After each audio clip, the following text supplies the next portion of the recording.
Hello મિત્રો, તો આપણે આવી ગયા છે સફેદ રણમાં અને વિજયભાઈ નિરીક્ષણ કરે છે કે સફેદ રણ શેના કારણે સફેદ છે.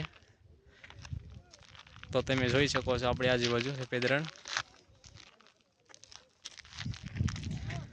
થોડોક બહુ વધારે છે, થોડોક નહીં પણ બહુ વધારે છે. દેખાતું નથી. તો વિજયભાઈ પૂછી, ભાઈ તડકો કેમ છે? આપણે આ થોડુંક તો સફેદના લીધે વધારે તડકો દેખાય છે, સામો પ્રકાશ પડે છે આંખમાં. અને શેના કારણે સફેદ રણ છે?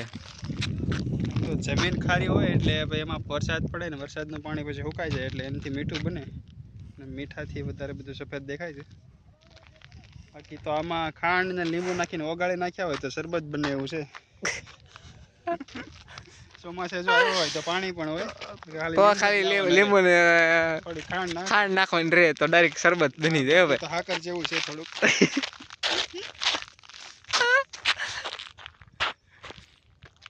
તો આ છે આપણું સફેદ રણ, જોઈ શકો છો મિત્રો.